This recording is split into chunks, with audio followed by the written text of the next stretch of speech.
29واں پارہ سورۃ القلم۔ اعوذ باللہ من الشیطان الرجیم، بسم اللہ الرحمن الرحیم۔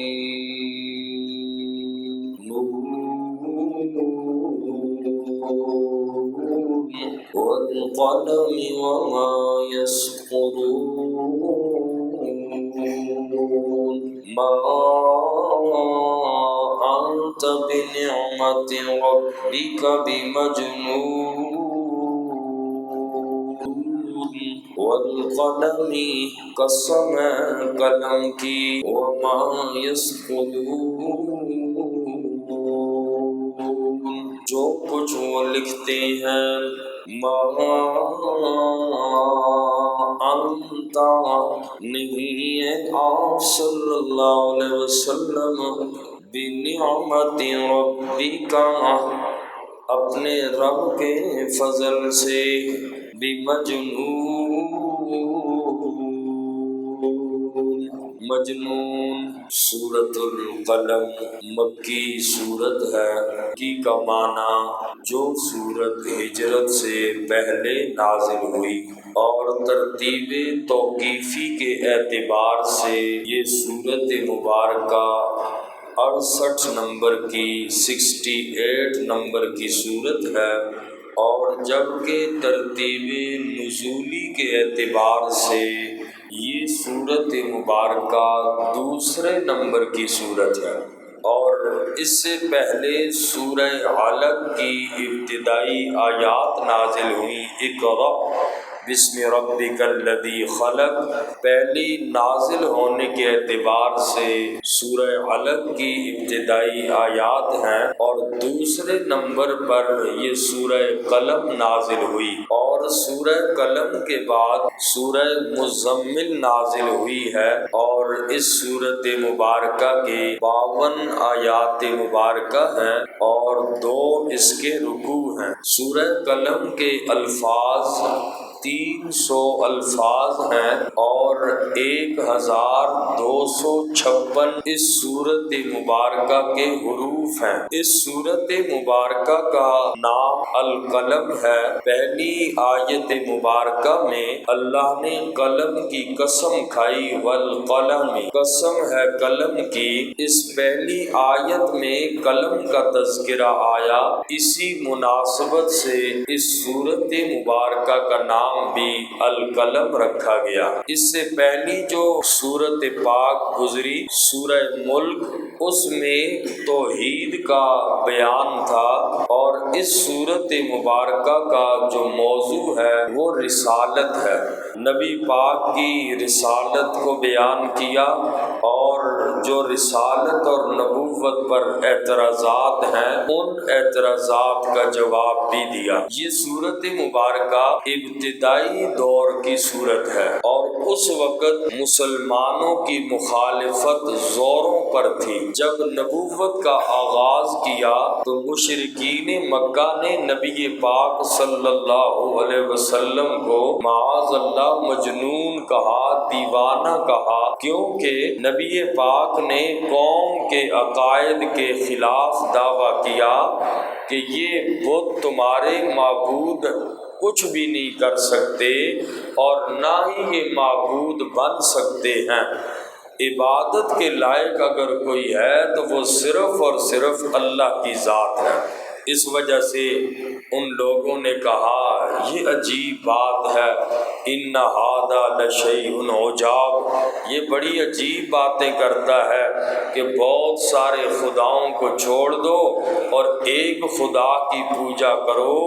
یہ بات ہماری سمجھ میں آنے والی نہیں۔ بات ان کے سمجھ میں نہ آئی، معاذ اللہ آقا کو مجنون اور دیوانہ کہنے لگے۔ اور اسی طرح اس سورت مبارکہ میں نبوت اور رسالت پر جو اعتراضات ہوئے ان اعتراضات کا جواب دیا گیا، اور اسی طرح نبی پاک صلی اللہ علیہ وسلم کو تسلی دی گئی کہ میرا نبی، آپ پر لوگ طعن کرتے ہیں، آپ پریشان نہ ہوں بلکہ آپ صبر کریں۔ اور آخر میں حضرت یونس علیہ السلام کا ذکر کیا، یعنی مچھلی والے نبی کا ذکر کیا۔ انہوں نے اس موقع پر صبر سے کام نہ لیا، اللہ کی اجازت کے بغیر اپنا علاقہ چھوڑ دیا۔ حضرت یونس علیہ السلام پر بہت بڑی آزمائش آ گئی، لہٰذا فرمایا میرا نبی آپ صبر سے کام لیں، قوم والے آپ کو بڑا پریشان کر رہے ہیں اس توحید کی وجہ سے، قرآن کی وجہ سے، اے میرا نبی آپ صبر سے کام لیجئے۔ اور اسی طرح اس صورت مبارکہ میں قیامت کے حالات کا بھی اللہ نے ذکر فرمایا۔ یہ مختصر سا تعارف تھا اس صورت مبارکہ کا جو اس صورت میں بیان کیا جائے گا۔ اور نون پہلا لفظ ہے، یہ حروف مقطعات میں سے ہے، اور حروف مقطعات کا معنی اللہ اعلم بمرادہ، اللہ کے علاوہ ان الفاظ کے معنی کوئی نہیں جانتا، اور ان کی تحقیق میں لگنا بھی نہیں چاہیے، بس اللہ اعلم بمرادہ، رب ہی جانتے ہیں اس کی کیا حکمت ہے لانے کی، ان کے معنی کیا ہیں، اللہ کے علاوہ کوئی بھی نہیں جانتا۔ آگے پھر والقلم، قسم کھائی اللہ نے قلم کی۔ قلم سے کیا مراد ہے؟ تقدیر لکھنے والا قلم۔ ایک تفسیر یوں فرمائی کہ قلم سے مراد تقدیر لکھنے والا قلم ہے۔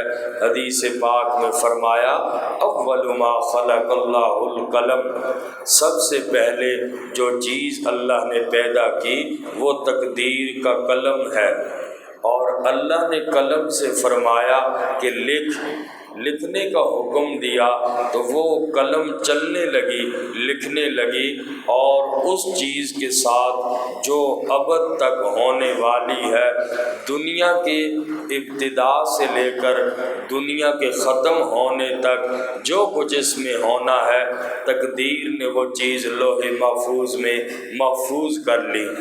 تو قلم سے مراد تقدیر والا قلم ہے۔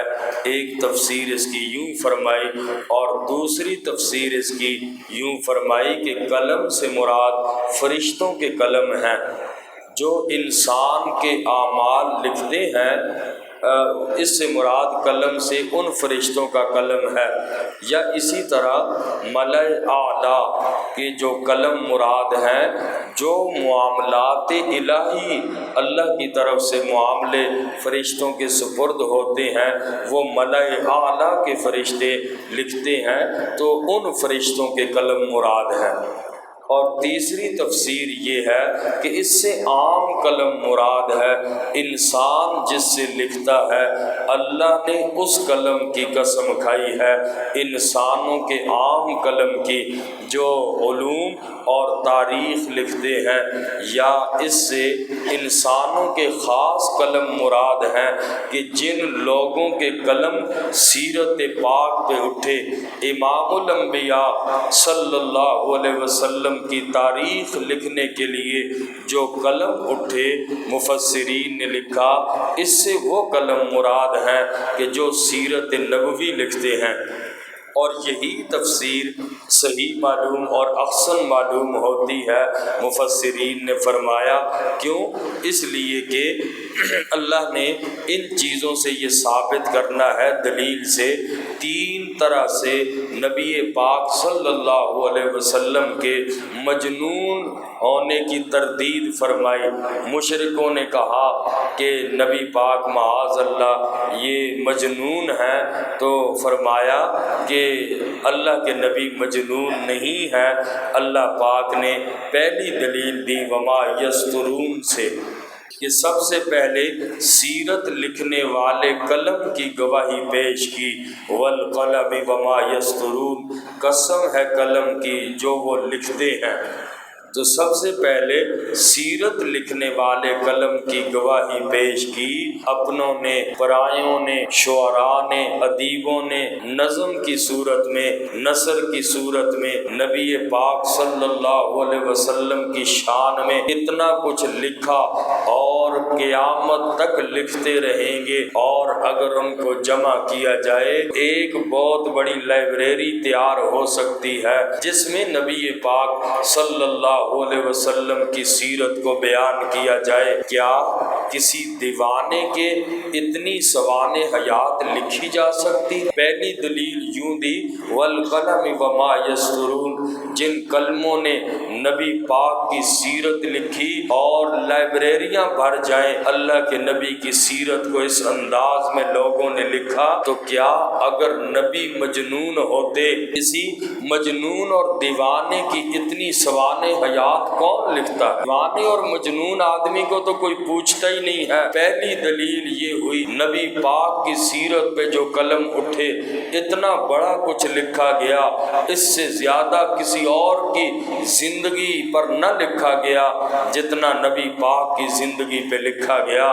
تو کوئی دیوانے کی سیرت، دیوانے کے سوانح نہیں لکھی جاتی۔ معلوم ہوا ما انت بنعمت ربک بمجنون، مشرک جو نبی پاک پر الزام لگاتے ہیں دیوانہ ہونے کے، والقلم وما یسطرون نے ثابت کر دیا نبی پاک مجنون نہیں ہے۔ نبی پاک کی سیرت اپنوں نے بھی لکھی، غیروں نے بھی بڑی لکھی۔ ایک عیسائی گزرا ہے اور اس نے ایک کتاب لکھی تاریخ انسانیت کے 100 بڑے آدمی، اور پہلا نمبر انسانیت کی تاریخ میں سب سے بڑے آدمی اس عیسائی مورخ نے نبی پاک صلی اللہ علیہ وسلم کو دیا۔ اور جب یہ کتاب چھپی عیسائی دنیا کے اندر کھلبلی مچ گئی۔ تو بہرحال دیوانے پر کوئی کتاب نہیں لکھتا، کتاب تو دور کی بات ہے، کوئی چھوٹا سا کتابچہ بھی نہیں لکھتا کہ کہتے ہیں بھائی یہ تو دیوانہ آدمی ہے، اس پہ لکھ کے کیا کرے۔ اس لیے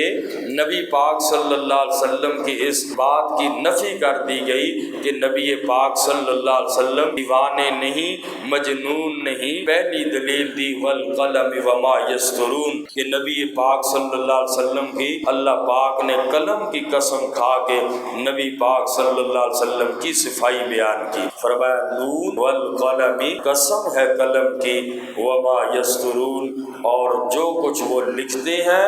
آگے دعویٰ ذکر کیا، ما انت بنعمت ربک بمجنون، نہیں ہے آپ صلی اللہ علیہ وسلم اپنے رب کے فضل سے مجنون اور دیوانے۔ تو انشاءاللہ باقی 2 دلیلیں رہ گئی ہیں کہ نبی پاک صلی اللہ علیہ وسلم مجنون نہیں ہے۔